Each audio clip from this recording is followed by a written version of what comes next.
Bonjour tout le monde, j'espère que vous allez bien. Aujourd'hui on se retrouve pour discuter de la palette White Peach de chez Too Faced que j'ai commandée sur le site de Sephora la semaine dernière, que j'ai payé le prix de 44,99 €. Je vous avoue que j'ai beaucoup hésité, en fait je l'ai acheté un petit peu sur, sur un coup de tête. Quand j'ai vu qu'elle était en ligne, je me suis dit « Ah, je l'achète !» Une fois que je l'ai achetée, je suis allée voir un petit peu les peu de revues et de vidéos qu'il y avait sur internet concernant cette palette.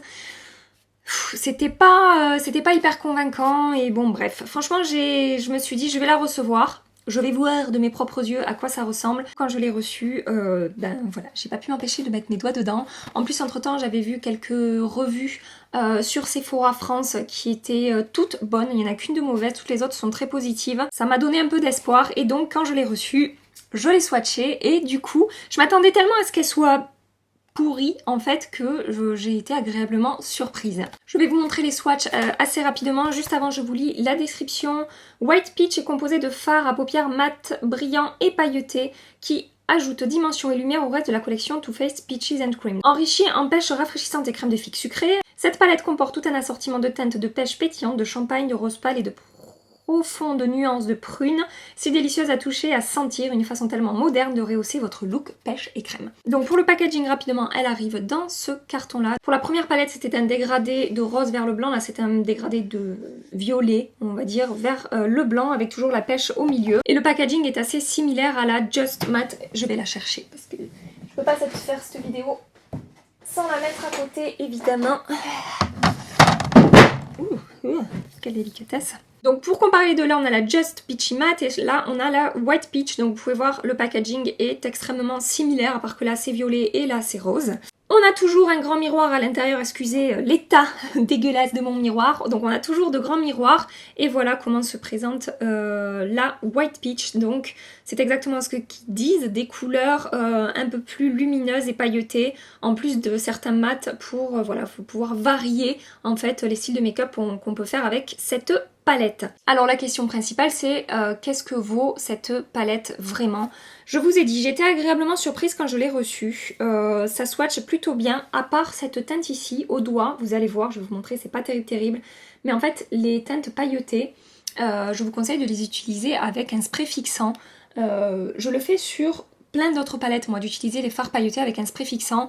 Je trouve que ça fait toujours ressortir plus la lumière, plus d'intensité au niveau de la couleur, même avec mes palettes Huda Beauty qui sont absolument merveilleuses et extrêmement pigmentées, etc. Les fards pailletés, je les utilise avec un spray fixant. Bref, là, rapidement, avant de vous montrer tous les swatchs, je veux juste vous montrer ce que ça va donner quand je vais la swatcher.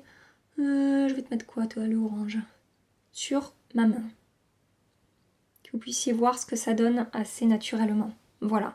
Donc moi, quand j'entends dire qu'il n'y a pas de pigmentation, j'ai du mal à être d'accord. Je trouve que les teintes sont quand même bien pigmentées et le truc c'est que ce sont quasiment que des teintes claires, hein, à part ces deux teintes ici. Tout le reste ce sont des tons assez légers, assez clairs, assez pastels.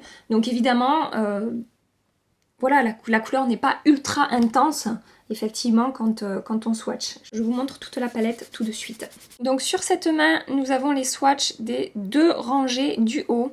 Donc ici nous avons Peach Cream, Peach Suède, Peaches and Dream, qui est une espèce de doré pailleté assez subtil. Quand je dis subtil, c'est pas que ça manque de pigmentation, c'est que la couleur est subtile en fait. Là nous avons Crème de la Peach, c'est mignon. Ici, nous avons Peach Sorbet.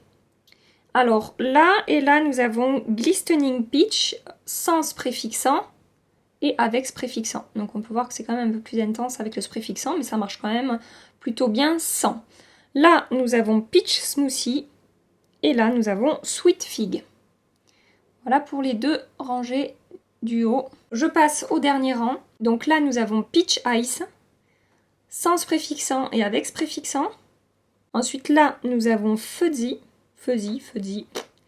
Là, nous avons On the Girl. Et là, nous avons Peach Passion, sans le spray fixant et avec le spray fixant. Comme je dis à chaque fois, aujourd'hui, on court après des fards saturés en pigments. Ça ne veut pas dire que les fards qui ne sont pas saturés en pigments sont des mauvais fards. Les fards MAC, ce ne sont pas des fards qui sont, comment dire, ultra pigmentés, mais ils sont quand même bien pigmentés et ce sont des fards magnifiques.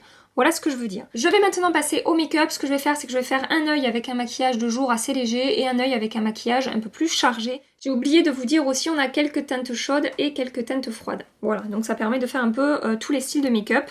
Et effectivement, moi je trouve qu'elle vient quand même compléter la Just Peachy Matte, puisque là il n'y a que des mattes. Et là avec les lumineux et les pailletés, voilà, on va pouvoir venir compléter des make-up qu'on pouvait faire que mat avec cette palette. Pour commencer, je vais prendre la teinte Peach Sorbet qui est ici. Et je vais l'appliquer dans mon creux de paupière comme une couleur de transition comme d'habitude pour préparer la suite de mon maquillage, pour apporter de la dimension, et je vais estomper jusqu'à ce que tout soit bien diffus et homogène dans mon creux de paupière. Je vais prendre la teinte Peach Suède qui est ici.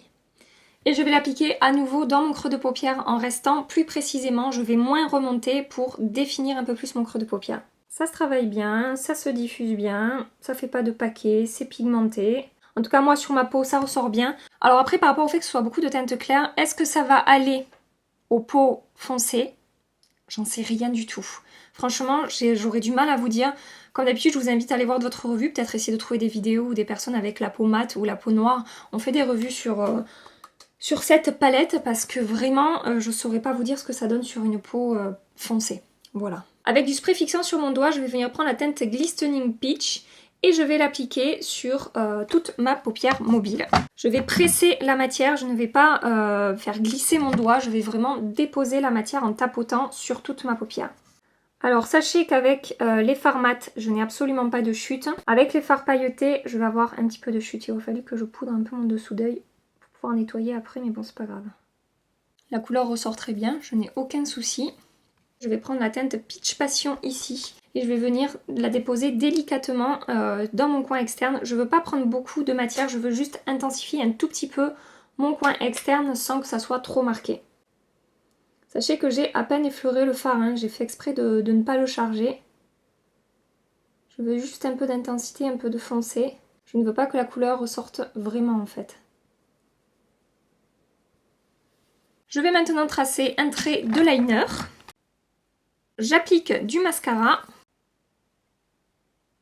Pour mon ras de cils inférieur, je vais prendre la teinte Peach Suède ici et je vais l'appliquer d'abord tout le long de mon ras de cils inférieur, quasiment jusqu'au coin interne. Je reprends la teinte Peach Passion. Je vais appliquer cette teinte uniquement au coin externe, au ras de cils inférieur. Je prends ensuite la teinte Peaches and Dream que je vais appliquer dans mon coin interne, mais pas en touche de lumière. Je vais l'appliquer dans mon coin interne, en dessous en fait de mon coin interne. Avec un fard noir, j'intensifie légèrement mon ras de cils inférieur. Et pour terminer cet œil, j'applique du mascara au ras de cils inférieur évidemment. Voilà pour le résultat pour le premier œil. Donc sachez que moi ces couleurs un petit peu rose gold, pêche, etc. Je vais plus les utiliser en été qu'en hiver. En hiver, je vais plus me pencher vers ce genre de teinte là ou les teintes un peu plus intenses qu'on a dans la Just Peachy Matte. Je passe maintenant au second make-up. Je vais prendre la teinte Sweet Fig que je vais appliquer dans mon creux de paupière pour, voilà, pour couleur de transition et commencer à apporter la définition à mon make-up. Je vais également appliquer cette couleur un petit peu au coin externe, en formant une espèce de V en fait ici. Avec du spray fixant sur mon doigt, je vais prendre la teinte Peach Ice ici, que je vais appliquer sur toute ma paupière mobile.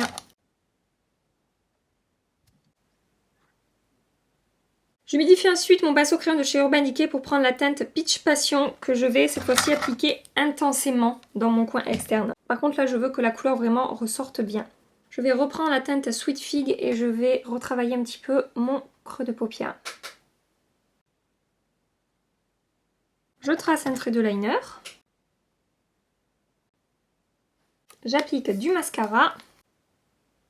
Pour mon ras de cils inférieur, je vais tout d'abord reprendre la teinte Peach Ice que je vais appliquer du coin interne jusqu'au milieu de mon œil à peu près. Et ensuite, je reprends la teinte Peach Passion que je vais appliquer de mon coin externe et rejoindre la couleur que je viens d'appliquer auparavant. Vous pouvez ensuite appliquer du crayon dans la muqueuse. Moi, je ne vais pas le faire, je vais rester comme ça. Je vais juste intensifier un petit peu mon ras de cils avec du noir. Et je vais ensuite appliquer du mascara. Quand vous utilisez les fards pailletés de cette palette, je vous conseille de faire votre teint après. Comme ça, vous pourrez enlever les chutes de paillettes qu'on peut avoir sur les joues. Et donc, voilà pour le second make-up. J'ai rien fait de très compliqué, de très travaillé. Voilà, je voulais vous montrer un petit peu le genre de maquillage qu'on peut obtenir avec cette palette et vous montrer comment les fards ressortent. Moi je trouve vraiment que, je sais pas, que c'est joli quoi. J'ai aucun problème avec cette palette.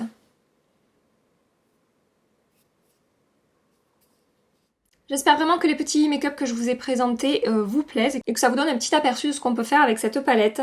Alors, est-ce qu'elle est indispensable? Non, je ne pense pas que cette palette soit indispensable. Il y a d'autres palettes qui sont très très bien. Si vous voulez, je vous invite à aller voir ma vidéo sur mes palettes favorites. Je vous la mets dans la barrette qui s'affiche ici. Pour un petit peu les palettes que moi j'affectionne particulièrement. Mais de là à dire que c'est une mauvaise palette, non, je ne pense pas. Et je trouve vraiment qu'on peut obtenir de jolis résultats avec. À choisir entre les deux, moi je choisis pas. Parce que ces deux palettes sont quand même assez différentes dans le sens où là on a que des mats et là on a aussi des lumineux. Là on a des teintes qui sont vraiment très claires. Là on va avoir quand même des teintes un peu plus intenses, un peu plus foncées. Là aussi, enfin dans la White Peach aussi on en a deux. Mais voilà, c'est quand même assez différent. Ça se complète, hein. Est-ce que ça se compare? Je ne suis pas très sûre. La tenue des fards est très bonne, je n'ai aucun souci, même les fards pailletés, quand je les ai portés des heures durant, ils n'ont pas vraiment bougé, c'était pas aussi intense que au moment où je les ai appliqués, mais franchement ça reste très joli tout au long de la journée. Voilà ce que je peux vous dire pour cette palette White Peach. Dites-moi en commentaire si vous avez craqué, ce que vous en pensez, et après avoir vu ma revue, est-ce que vous comptez vous l'offrir ou pas, et qu'est-ce que vous pensez de cette palette? Je sais que voilà, elle ne fait pas l'unanimité, je comprends tout à fait, moi je vous donne mon avis, mon ressenti par rapport à cette palette. Après, voilà, après vous faites vraiment comme vous voulez. Je ne suis pas là pour vous dire d'acheter ou pas cette palette, je suis là pour vous dire un petit peu ce qu'elle a dans le ventre et ce que moi j'en pense, mais comme d'habitude, je vous invite à aller voir d'autres revues pour voir un petit peu ce qui se fait sur le net et ce que les gens en pensent. Voilà, moi c'est vraiment ce que je vous conseille toujours à la fin de mes vidéos parce que moi je me fie jamais qu'à un seul avis quand je recherche un produit, quand je vais voir des revues, etc. Donc je vous invite à faire pareil parce que c'est vraiment le meilleur moyen de se faire une idée sur un produit. Donc cette vidéo sur la palette White Peach est terminée. J'espère qu'elle vous a plu et que vous avez passé un agréable petit moment avec moi. Si c'est le cas, évidemment, pensez à liker cette vidéo. Et si vous n'êtes pas encore abonné, pensez à le faire en cliquant sur le bouton s'abonner qui est juste en dessous de ma vidéo ici. Ou sur ma petite tête qui apparaîtra à la fin de la vidéo, juste dans le coin ici. En attendant ma prochaine vidéo mercredi matin, je vous fais des milliards de bisous. Mouah, et je vous dis à très bientôt. Bye bye.